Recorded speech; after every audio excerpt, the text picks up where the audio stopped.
Burkina Faso's junta has claimed it foiled another attempted coup to oust the military leader Ibrahim Traoré. The country's security minister, Mahmoudou Sana, linked this plan to former transitional leader Paul Henry Sandaogo Dambia, who has been accused of orchestrating the plot. In Africa today, there is one leader whose name keeps coming up again and again. Not because he is the richest, not because he rules the biggest country, but because many people believe powerful forces want him removed.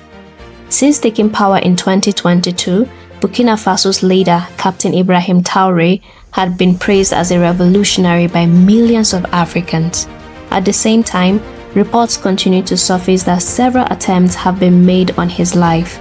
Some say there were only a few, others say the number is as high as 18 or 19 attempts.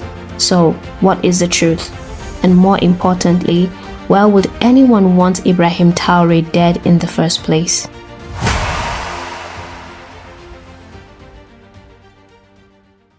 To understand this story, we must first go back before Ibrahim Traoré became president. Burkina Faso had been struggling for years. Terrorist attacks were increasing, thousands of people had been displaced, soldiers were dying on the front lines, and many citizens felt abandoned by their leaders. Several governments, both civilian and military, had promised change, but for many people, nothing changed. Anger grew, frustration grew, and trust in politicians collapsed. So when Ibrahim Traoré emerged in 2022, he did not appear in a stable country. He entered a country already in crisis. Ibrahim Traoré is a young military officer trained as an artillery captain. When he took power at just 34 years old, he became the youngest head of state in the world and a symbol of youth leadership in Africa. But more than his age, it was his message that caught attention. He spoke about African dignity, national sovereignty, ending dependency, and Africans solving African problems. Many Africans immediately noticed something familiar. They saw echoes of Thomas Sankara, Burkina Faso's revolutionary leader from the 1980s. Across Africa and the diaspora, people began to say, "This man is different." Before we continue, if you want a deeper understanding of who Ibrahim Traoré is, his background, his ideas, and why many Africans see him as a symbol of revolution, I've already made a full documentary on that topic. You can watch it after this video. I will leave the link at the end of the video, or you can check the channel for the video. And also, if you enjoy video like this, African history, politics, and stories told with facts, make sure you like and most importantly, subscribe so you don't miss anything. Since becoming leader, Ibrahim Traoré has taken actions that earn him strong support, especially among young Africans. Some of these include reducing foreign military influence, strengthening local defense forces, promoting national pride and unity, speaking openly against exploitation of African resources, and emphasizing that Burkina Faso must stand on its own. To his supporters, these actions represent courage, independence, and a break from old systems. To his critics, however, these same actions represent a threat, loss of influence, and disruption of established interest. And this is where danger often begins. History shows us something very clear. Leaders who challenge powerful systems often face serious threats. There are three main reasons why Ibrahim Traoré would realistically face assassination attempts. 1. Internal power struggles. Military governments are risky by nature. Wherever officers exist, loyalty is tested and betrayal is very common. Many African coups happen from the inside, not from outside. 2. Economic interest. Burkina Faso is rich in gold and natural resources. Any leader who talks about national control, fairer resource deals, and reducing foreign dominance will make enemies. And lastly, political symbolism. Traoré is no longer just a president. He has become a symbol of African resistance, a rallying point for youth movements, and a challenge to old power structures. Symbols are powerful and very dangerous.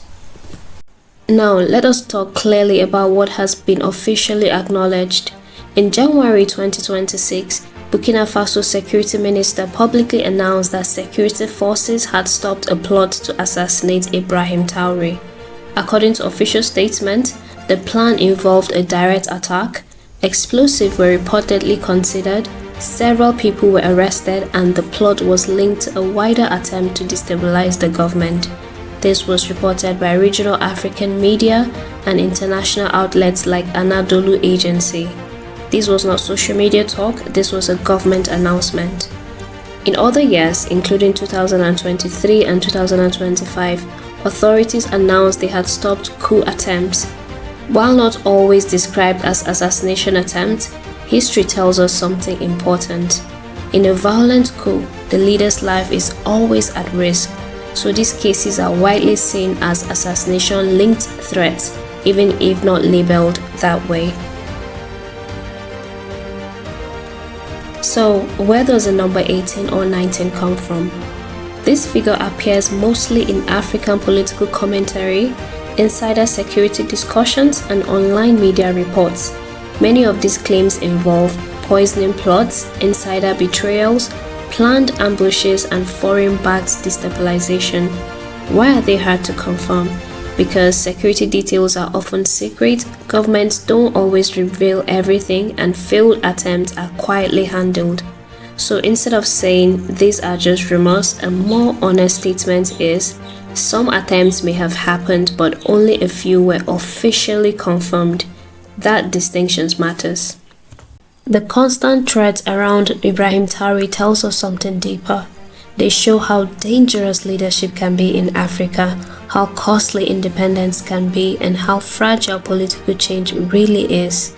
If Traoré survives and succeeds, other African leaders may follow his path, youth movements may gain confidence, and sovereignty becomes more than a slogan. If he fails, Burkina Faso risks chaos, revolutionary hopes may suffer, and old systems may return stronger. Ibrahim Traoré represents something powerful. That is why he is admired, he is feared, and he is targeted. The question is no longer how many times was he almost killed. The real question is, why does one African leader inspire both hope and hostility at the same time? Tell us what you think in the comments. Subscribe for more clear, balanced African stories. See you in the next video.